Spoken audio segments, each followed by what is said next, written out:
Vamos para cima, pessoal, vamos dar continuidade ao nosso curso de Direito Processual Civil. Agora, eu quero aprofundar um pouquinho mais contigo sobre o assunto jurisdição. Você já sabe o que é jurisdição e também sabe diferenciar jurisdição de ação. Então, qual é o conceito de jurisdição que vocês têm que levar para a prova? Jurisdição é um poder-dever do Estado de dizer, de aplicar o direito, resolvendo os conflitos de interesse que lhe são apresentados e, ao resolver os conflitos, ele preserva a paz social. Mas esse conceito está tranquilo contigo. Você sabe que jurisdição é o poder-dever do Estado de resolver conflito de interesses. E quando ele resolve esse conflito de interesses, ele consegue um objetivo que é a paz social. E como que ele resolve esse conflito de interesses? Dizendo direito, aplicando direito. Então, se você tiver um direito violado, você não vai fazer justiça com as próprias mãos. Você vai até o Estado, e o Estado, através do Poder Judiciário, através dos juízes e dos tribunais, ele vai pegar e vai abrir o código. Ele vai abrir o código, vai olhar para a lei e ele vai aplicar a lei para resolver o teu caso. A pergunta é, e se não tiver lei? E se a lei for omissa, o Estado pode se recusar a julgar? Não, ele não pode se recusar a julgar. Até por conta de uma das características que eu já vou estudar contigo. No caso da lei ser omissa, eu vou fazer a integração. Eu vou pegar esse buraco e vou preencher. Beleza até aí? Então eu sei o que é jurisdição. Só que no nosso Código de Processo Civil atual, foi adotado, e na verdade esta é a intenção do legislador, o sistema multiportas. E o que é esse tal de sistema multiportas? Multiportas, várias portas. Significa dizer que quando nós temos um direito violado, nós não temos apenas uma porta para resolver o nosso problema. Nós não temos apenas o Poder Judiciário, nós temos meios alternativos de resolução do conflito. Como é o caso da mediação, arbitragem e outros meios mais. Então, por isso que eu falo sistema multiportas. O que é sistema multiportas? Quando eu tenho um conflito de interesses, eu não tenho só uma porta para resolver o meu problema. Eu tenho mais de uma. E, em verdade, a ideia é que o Poder Judiciário, a jurisdição, você busque em último caso. O ideal é que a pessoa tente resolver o seu problema utilizando todas as outras portas, e se ela não conseguir estas portas, aí sim ela vem no Poder Judiciário. Mas a gente sabe que por costume não é assim que a gente faz aqui no Brasil. Mas para a prova, se te perguntar pelo sistema multiportas, você entendeu. Então, eu sei o que é jurisdição. Sei que jurisdição é o poder-dever do Estado de dizer, aplicar o direito, resolvendo o conflito de interesses que lhe são apresentados e com isso consegue a paz social. E falei que existe o sistema multiportas, porque a resolução desse conflito de interesses não é só através da jurisdição. Eu não tenho só uma porta, eu tenho várias portas, como é o caso da mediação e arbitragem. Agora, eu tenho que saber quais são os órgãos deste Estado que têm o poder, dever de dizer, aplicar o direito. Eu tenho que saber quais são os órgãos do Estado que exercem jurisdição. E nós sabemos que no nosso Estado, no nosso país, nós temos três poderes: o poder legislativo, o poder executivo e o poder judiciário. Qual destes três poderes que tem como atividade típica a função jurisdicional? É o poder judiciário. Então, quais são os órgãos que vão exercer jurisdição? São os órgãos do poder judiciário, aqueles que estão lá no artigo 92 da Constituição Federal. Edson, mas eu estudei que existem outras pessoas que também exercem jurisdição, como o juízo de arbitragem, como a justiça desportiva, como o Tribunal de Contas. Eu sei, inclusive isso você vai estudar em outras matérias. Mas eu quero que você entenda que aqui eu estou estudando uma regra. A regra é, a função principal do Poder Judiciário é a função jurisdicional. Mas, óbvio, o Poder Legislativo, de forma atípica, ele exerce função jurisdicional. O Poder Executivo, de forma atípica, ele exerce função jurisdicional. Mas a atividade típica de exercer a jurisdição cabe aos órgãos do Poder Judiciário. E quais são eles? O Supremo Tribunal Federal e as nossas 4 grandes justiças. Por que 4 grandes justiças? Você tem as justiças especiais, você tem a Justiça Militar, capitaneada pelo STM, que é o Superior Tribunal Militar, e os tribunais e juízes militares criados por lei. A Justiça Eleitoral, capitaneada pelo TSE. A Justiça do Trabalho, capitaneada pelo TST. Então, o que vai acontecer? Estas 3 justiças, elas são especializadas. Agora, aqui eu vou estar diante da justiça comum. Por que comum? Porque ela não é uma justiça especializada. Aqui na justiça comum, eu mexo com direito penal, eu mexo com direito previdenciário, eu mexo com direito civil, eu mexo com direito administrativo. Então ela não é especializada numa matéria só. Por isso que eu falo justiça comum. E a justiça comum, ela é capitaneada pelo STJ. E estes 4 grandes tribunais são os tribunais superiores. Superior Tribunal de Justiça, Tribunal Superior do Trabalho, Tribunal Superior Eleitoral e Superior Tribunal Militar.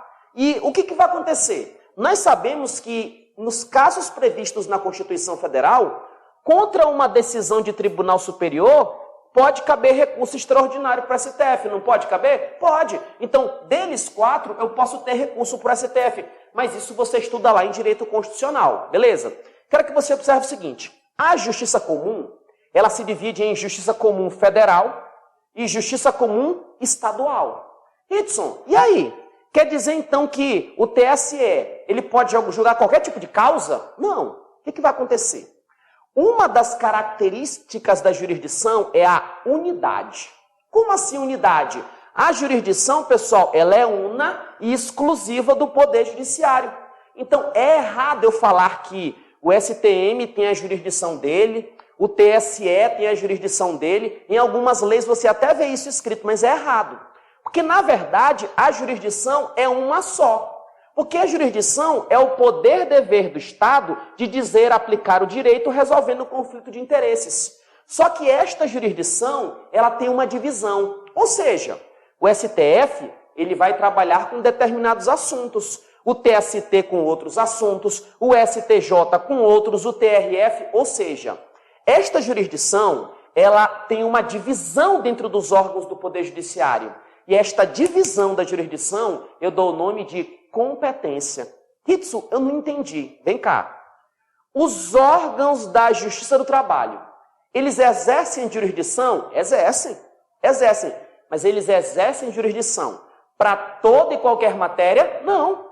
Você tem que olhar lá para o artigo 114 da Constituição Federal. Você tem que olhar para a CLT. Ou seja, esta jurisdição deles, ela é limitada, ela tem uma separação. E essa separação eu dou o nome de competência. Então a competência é uma medida da jurisdição. É um pedacinho da jurisdição. É uma colher de chá, é uma colher de sopa da jurisdição. Então, a Justiça do Trabalho foi com uma colher de sopa. Do mesmo jeito que a Justiça Federal. Porque a Justiça Comum se divide em Justiça Comum Federal e Justiça Comum Estadual. Sabe o que vai acontecer?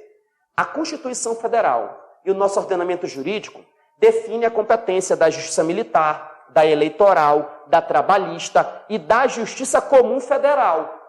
Já a competência dos TSJs e juízes estaduais, ela é residual, porque eles ficam com o resto. O que não é da Federal, o que não é do Trabalho, Eleitoral, Militar, é deles. Eles ficam com o resto e estes são os órgãos do Poder Judiciário. E de cara, eu já falei para ti uma das características da jurisdição, que é o quê? A unidade. E vou falar agora contigo sobre os poderes, princípios e características. Uma das características é a unidade. Porque, como eu te disse, eu não tenho uma jurisdição para cá, outra... Não, é uma jurisdição só. A jurisdição, ela é una, porque a jurisdição é o poder-dever do Estado. Só que esta jurisdição, ela vai ser dividida, eu vou dividir em funções aqui, que eu dou o nome de competência. Então, se cair na prova, uma das características da jurisdição é a unidade, porque a jurisdição é una e exclusiva do Poder Judiciário. Certíssimo. Beleza até aí? Tranquilos? Lembrando que o Poder Legislativo e o Poder Executivo exercem a função de forma atípica. Beleza? Só que isso daí você estuda lá para o direito administrativo, para o direito constitucional. Para mim, é de diminuta importância. Outra característica da jurisdição é a secundariedade. Quando eu falo secundariedade, significa que você vai utilizar a jurisdição em segundo caso. Em verdade, em último caso. Lembra que eu te disse do sistema multiportas? Pelo sistema multiportas, quando você tem um conflito, quando você tem um problema, uma violação a direito, você não tem só uma porta para resolver o teu conflito, você tem várias. Uma delas é o Poder Judiciário. E pela característica da secundariedade, você vai utilizar o Poder Judiciário, você vai utilizar a jurisdição como último recurso, em último caso. Último instrumento que você vai utilizar é o Poder Judiciário. Isso por conta da secundariedade. Beleza. Ritson, mas se eu quiser entrar direto na justiça, eu entro? Eu sei, você faz isso. Só que é regra, isso é uma característica da jurisdição que o ideal era que você não fizesse isso. O ideal é que antes de você resolver o teu conflito perante um juiz, perante um tribunal, você tentasse outros meios, você tentasse a conciliação. Aí, se você não conseguiu em nenhum outro meio, aí você buscava o Poder Judiciário. Essa é a característica da secundariedade. Até por conta dessa secundariedade, nós estudamos que em determinados casos, você precisa esgotar a via administrativa para depois buscar o Poder Judiciário. Como é o caso do habeas data. Para você entrar com habeas data, você tem que esgotar a via administrativa. Justiça desportiva, súmula vinculante. Então, existem casos que eu tenho que esgotar a via administrativa para depois ingressar aqui com a ação no nosso Poder Judiciário. Outra característica é a substitutividade. Por que substitutividade? Porque, olha só, quando eu tenho um direito e meu direito é violado, eu tenho vontade de sentar porrada em quem violou meu direito. Não é verdade? Dá vontade de dar-lhe a remada, dá vontade de puxar a cachorra pelos cabelos, não dá não? Pois é, mas você não vai fazer isso. A tua vontade de decidir esse problema é substituída pela decisão do Poder Judiciário. Então, o nosso conflito aqui, ó, a gente passa para o Poder Judiciário. Então, aqui entra outra característica que é a da substitutividade. Então, se cair na prova, o Poder Judiciário atua em substituição às partes. Certíssimo. Substituição por quê? O que ele decidiu está decidido. Então, eu vou chegar com ele e falar bem assim, ei, seu juiz, ela me bateu. Ei, seu juiz, ele me bateu. Então, o que vai fazer? Não é eu que vou descontar, é o juiz. Então, o juiz vai atuar em substituição à minha pessoa. Por isso que eu falo substitutividade. Uma característica que o nome é autoexplicável e imparcialidade. Poxa, uma das características da jurisdição é que a jurisdição tem que ser imparcial. Então, ela não pode pender por autor nem para o réu. Vocês já viram o símbolo do direito? O símbolo da justiça que tem uma balança? Pois é, a balança, o equilíbrio. Então, tem que estar tudo na mesma medida. Eu tenho que ter a imparcialidade. Agora, tem uma característica importantíssima, que pouca gente estuda. E quando olha em prova, acha estranho, que é a característica da criatividade. Ritson, nunca vi isso na prova. Pois é. Se você fizer a prova do CESP-NB, CESP-NB cobra isso aqui. E nada impede de qualquer outro concurso que você vai fazer que não seja CESP, que não cai. Pode cair. O que significa isso? Significa dizer que o Poder Judiciário, quando está exercendo a jurisdição, ele cria uma norma individual para aquele caso concreto. Como é que é, Ritson? Por isso que é criatividade. Ele cria uma norma. Entendi? Não, Ritson. Preste atenção numa coisa. Se eu for pedir danos morais, pode ser que eu receba um valor X e você, numa situação parecida, receba um valor diferente. Isso não pode acontecer? Ou seja, o juiz ele vai olhar lá para o Código Civil, e lá no Código Civil não tem a parte lá de responsabilidade civil, pois é, ele vai pegar aqueles mesmos artigos de responsabilidade civil e ele pode me dar 2.000, ele pode condenar o réu, no meu caso, a pagar 2.000 de danos morais. E no teu caso, 20.000. Sabe por quê? Porque ele vai pegar aquela norma e ele vai casar, ele vai juntar ao meu caso concreto. E o meu caso concreto nem sempre é idêntico ao teu. Então é por isso que o juiz, quando ele vai aplicar a norma, ele cria uma norma individual. Ele pega aquela lei e individualiza para o meu caso. Porque senão, todo mundo ia entrar na justiça e sempre ia ser a mesma indenização por danos morais. Ritson, calma aí, tu tá maluco, tu tá doido. Tu tá doido porque o Poder Judiciário não cria leis. Cadê o princípio da separação de poderes? Cadê Montesquieu? Pois é aí que a galera erra a questão. Isso aqui não tem nada a ver de criação de lei. Primeiro, eu não falei criação de lei, eu falei criação de norma. Regra. Então, o que vai acontecer? O Poder Judiciário pode criar leis? Ele não pode, mas não é isso que eu estou te dizendo. Eu estou falando o seguinte, que veio um camarada chamado Hans Kelsen, e o Hans Kelsen trouxe esta expressão, que ela é transcrita por quase todos os doutrinadores, e a banca coloca na prova. Ela fala bem assim, ó, uma das características da jurisdição é a criatividade. Porque o juiz, quando ele vai aplicar o direito, ele cria uma norma individual para aquele caso concreto, cria. Sabe por quê? Ele não vai aplicar a lei da mesma forma. Porque ele vai pegar a lei e ele vai adaptar essa lei ao meu caso. Então, eu vou pegar essa situação e no meu caso pode ter um tipo de decisão, no teu pode ter outra. Beleza até aí? Então, aí o juiz está criando uma norma individual. Fechou, pessoal? Gravei essas características, vamos fechar aqui. Eu também tenho uma característica da inércia. Inércia, além de ser característica, pode ser conceituada como princípio. Porque o juiz não vai na tua casa perguntar se alguém violou teu direito. Se você entender que teve um direito violado, você que busca o poder judiciário. Sabe por quê? Porque uma das características da jurisdição é a inércia. Ela vai ficar paradinha te esperando. Se você não for atrás dela, se você não provocá-la, não tem início de processo judicial. Cuidado que esta inércia, ela também é conhecida como o princípio do dispositivo. É a mesma coisa, inércia ou dispositivo. É como se no peito do juiz tivesse uma tomada, um dispositivo. Se você não for lá e acionar o dispositivo, o juiz não vai trabalhar. Isso é a característica da inércia ou dispositivo. Definitividade. Pessoal, me responde uma coisa. Você já deve ter estudado direito administrativo. Em direito administrativo, existe coisa julgada administrativa? Sim ou não? Não, não existe. Até porque, contra uma decisão administrativa, você pode buscar a via judicial. Agora, no Poder Judiciário, eu tenho coisa julgada. Isso por conta da característica da definitividade. Então, dependendo do caso, dependendo lá da situação do processo, eu posso ter uma decisão que transite julgado. E essa decisão que transita em julgado, ela tem um efeito da imutabilidade. Acabou, filho, já era. Então eu posso ter definitividade aqui na jurisdição? Tenho. A definitividade também é uma característica. Agora, olha só. Falei várias características contigo. Unidade, secundariedade, substitutividade, imparcialidade, criatividade. Também falei contigo da inércia e da definitividade. Para muitos isso pode parecer estranho. Ah, isso é estranho. Porque se cair na prova, estas nomenclaturas eu não quero que você erre. Não é difícil. Tanto que depois você vai pegar este quadro aqui e você vai copiar tudo que está aqui no quadro. Agora eu vou falar contigo sobre princípios. Princípios da jurisdição, tu tem dezenas. Dezenas. Então eu vou colocar para ti aqui o que é mais importante.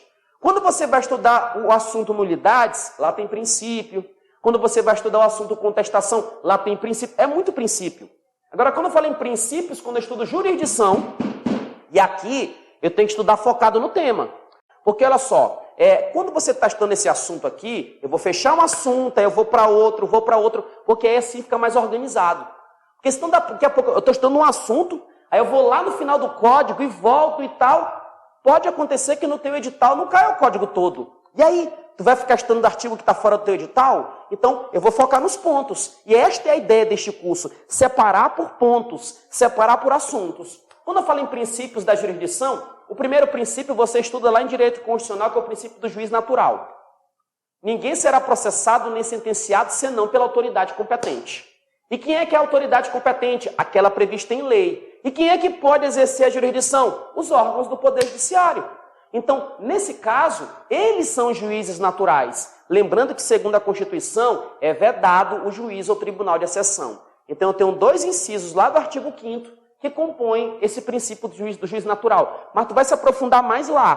Para cá, eu só quero que você grave o seguinte. Juiz natural é um princípio da jurisdição? É. Segundo princípio, improrrogabilidade. Como assim improrrogabilidade? Vem cá. Lembra que eu te disse que a jurisdição é una? Lembra? Falei que a jurisdição é una. Só que para não ter bagunça, cada um destes vai ter a sua competência. Então o que vai acontecer? Quando eu falo em crime eleitoral pode ser processado pela Justiça do Trabalho? Não. Crime eleitoral é onde? Justiça eleitoral. Agora vamos imaginar o seguinte. Crime eleitoral, competência da Justiça Eleitoral. Agora vamos imaginar que eu tenha um crime eleitoral, ocorrer um crime eleitoral, e a Justiça Eleitoral não faz nada. A Justiça Eleitoral não faz nada. Aí o que vai acontecer?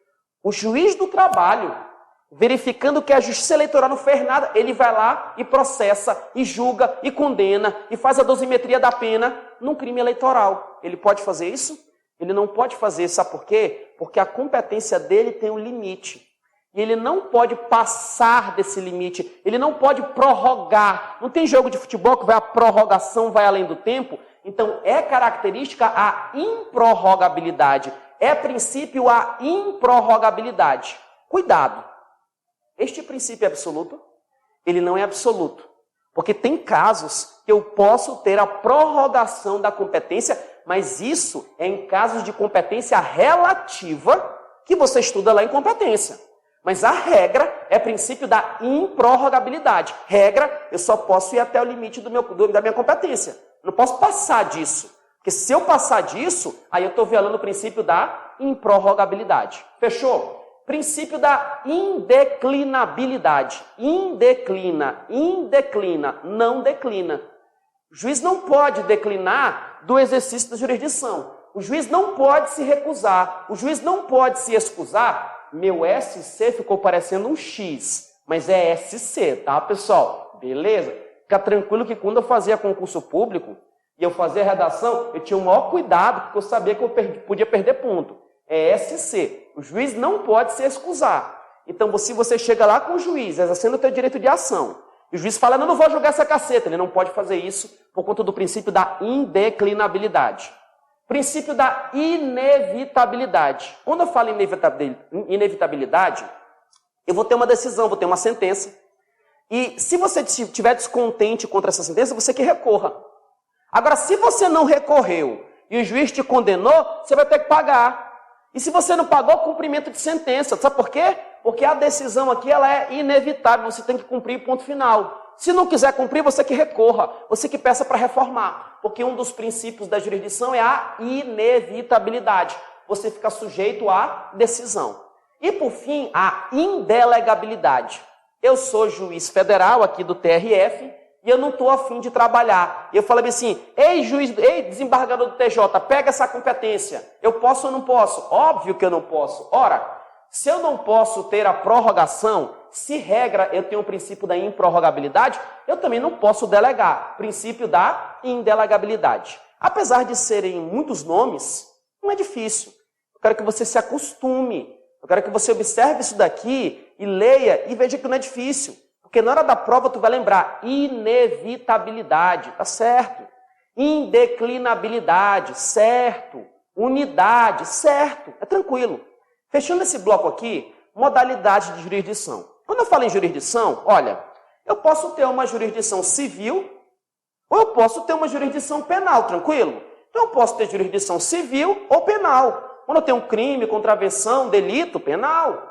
Agora, quando eu tenho direito de família, responsabilidade civil, direito civil é responsabilidade, é jurisdição civil. Só que quando cai em provas a expressão modalidades, eles querem se referir à jurisdição contenciosa e à jurisdição voluntária. Quando você olha o CPC, à primeira vista, a impressão que dá é que a jurisdição voluntária acabou. Não, ela não acabou. Eu continuo tendo jurisdição contenciosa e voluntária. Ritz, o que é jurisdição contenciosa? Contenção. É quando eu chego até o Poder Judiciário e eu levo uma causa para o Poder Judiciário em que há conflito de interesses. Então, autor está brigando com o réu. Se eu tiver conflito de interesses, nesse caso a jurisdição a ser exercida é jurisdição o quê? Contenciosa. Mas eu tenho jurisdição voluntária. Na jurisdição voluntária, aqui, sabe como é que vai atuar o Poder Judiciário? Ele vai atuar integrando, fiscalizando negócios jurídicos particulares.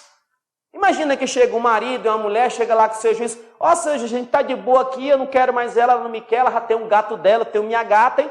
Não tem briga, não tem cacete. Então, não tem contenção. Nesse caso, a jurisdição ela é o quê? Ela é voluntária. Então, se cai na prova, a jurisdição voluntária ela foi excluída do nosso CPC, certo ou errado? Erradíssimo. O que eu vou fazer agora? Vou sair da tela, você dá um pause e copia tudo que está no quadro. Vai lá.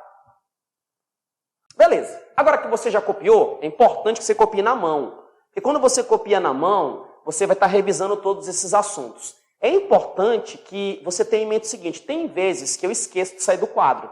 Então, se eu esquecer de sair do quadro, quando eu estiver mais ou menos aqui, tu viu que liberou essa lateral, tu copia isso aqui tudo. Dá um pause no vídeo e copia. Sai para cá, você dá um pause e copia. Mas é importante, sabe por quê? Porque daqui a um tempo tu só vai pegar os resumos de quadro e ler lei seca e resolver questões. Beleza? Então, fechando esse bloco aqui, até o nosso próximo. Sangue no olho até a posse pra cima. Fui!